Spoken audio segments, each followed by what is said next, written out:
ओम श्री कामाख्या देव्ये नमः। आज हम आपसे एक विशेष रूप से चर्चा करने वाले हैं। बहुत ही महत्वपूर्ण विषय है। अगर आप ध्यान से सुनेंगे तो आपके जो पूजा पाठ से संबंधित कार्यक्रम हैं, जो रोजमर्रा में जो आप ईश्वर का चिंतन करते हैं, कोई भी धार्मिक गतिविधि करते हैं, तो उसमें आपको पाप और दोष नहीं लगेगा, अपितु पुण्य की प्राप्ति होगी। इसलिए इस विषय को आप पूर्ण रूप से सुने। और इसी कार्यक्रम में और भी बहुत से ऐसे तथ्य होंगे जुड़े हुए जिनसे आप अवगत होंगे, जो शायद ही आपने अब तक सुने होंगे। इन सब तथ्यों को सुनने के बाद आपको अवश्य ही पूर्ण रूप से संतुष्टि अवश्य मिलेगी, चित्त शांत होगा। ध्यान से सुनिए। शमशान जाने वाले को भी एक दिन और एक रात्रि का सूतक रहता है। कोई व्यक्ति या महिला इन सब तथ्यों से यदि गुजर जाता है तो उसको एक दिन और रात्रि का सूतक अपने ऊपर लागू करना चाहिए। ऐसी अवस्था में पूजा पाठ करना निषेध होता है। आप स्नान कर सकते हैं, खाना पीना खा सकते हैं, घर में घूम सकते हैं, लेकिन पूजा पाठ निषेध रहता है।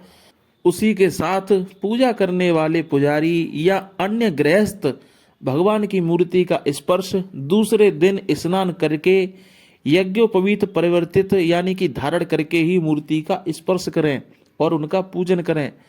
बिना यज्ञोपवीत वालों को मूर्ति स्पर्श भूलकर भी नहीं करनी चाहिए। प्राय ये नियम होता है कि गांव के सभी लोग, शहरों के सभी लोग मंदिरों में जाकर जब तक वो मूर्ति को छू नहीं लेते, चरण स्पर्श नहीं कर लेते, तब तक उनके चित्त को शांति नहीं मिलती। इसी को वो अपना सौभाग्य मानते हैं। उनकी ये धारणा पूर्ण रूप से निरर्थक है और आपको ये पाप का भागी बनाती है। मंदिर में भगवान के दर्शन करें तथा मानसिक भाव से ही प्रणाम करना चाहिए, पूजन करना चाहिए। दूर से धूप दीप दिखाकर दूर से ही प्रणाम करें। मूर्ति या विग्रह, मैं एक बात आपको बताना चाहता हूँ, मंदिर में जो भी मूर्ति होती है उनको मूर्ति नहीं कहा जाता, विग्रह बोला जाता है, स्वरूप बोला जाता है। मूर्ति शब्द का प्रयोग केवल मैं आपको समझाने के लिए कर रहा हूँ, इस बात का आप ध्यान रखें। तो चलिए अब विग्रह से शुरुआत करते हैं। विग्रह से लिपटने की आवश्यकता नहीं है। लोग भोग लगाने जाते हैं तो मूर्तियों के मुख में मिठाई लगाते हैं, और जब तक उस मिठाई का अंश या टुकड़ा जब तक ईश्वर के मुख पर चिपक ना जाए तब तक वो चिपकाते ही रहते हैं। ठूस ठूस के चिपकाते हैं, दबा दबा कर चिपकाते हैं। यदि वो मिठाई का टुकड़ा मुंह से जमीन पर गिर जाता है तो फिर से चिपकाने लगते हैं। उनको ऐसा भ्रम होता है कि जब तक हम मिठाई का टुकड़ा ईश्वर के मुख पर चिपका नहीं देंगे तब तक हमारा भोग सफल ही नहीं होगा। यह पूर्णतः गलत है। ऐसा करने से पाप की वृद्धि होती है, दोष लगता है। ऐसा करने से जो विग्रह मूर्ति होती है वो विकृत हो जाती है, कुरूप हो जाती है। उसकी सुंदरता को आप धूमिल करते हैं। आपकी सुंदरता कोई धूमिल करे तो आपको कैसा लगेगा, सोचने का विषय है। तो पुजारी न हो तो दूर से ही नैवेद्य निवेदन करना चाहिए। किसी भी मंदिर में जिनके घर में अंत्येष्टि, श्राद्ध, मृत्यु भोज होता हो, वे प्रथम थाल लगाकर मंदिरों में भेजते हैं। मैंने ऐसा देखा है। ऐसा उनको नहीं करना चाहिए। पहले भोजन की थाली भारतीय गाय को खिलावें, जो वेद लक्षणा होती है। पुनः ग्रह के देवताओं को अर्पित करें। विप्र भोज यानी कि जो ब्राह्मणों को भोजन कराया जाता है, तब हम सबको वो भोजन स्वीकार करना चाहिए। और रही मंदिर में भोजन भिजवाने की बात, तो आप भिजवा सकते हैं, लेकिन मैं इस विषय के ऊपर एक और बात बोलना चाहता हूँ। मंदिरों में मृत्यु भोज के थाल या किसी भी तीज त्योहार पर जो भोग भेजा जाता है, जो प्रसाद भेजा जाता है, वो दूषित बने व्यंजन होते हैं। कहने का मतलब है डालडा, रिफाइंड, ये सभी कुछ ईश्वर के लिए भोग में प्रयोग नहीं करने चाहिए। एक चम्मच घी में, केवल एक चम्मच घी में आप एक पूड़ी बना दीजिए और ईश्वर को भोग लगा दीजिए। वही भोग उनके लिए पर्याप्त है। ईश्वर तो भोग में, ईश्वर तो भाव के भूखे हैं, आपके प्रेम के भूखे हैं। उनको 56 भोग या भर के थाली भोग नहीं चाहिए।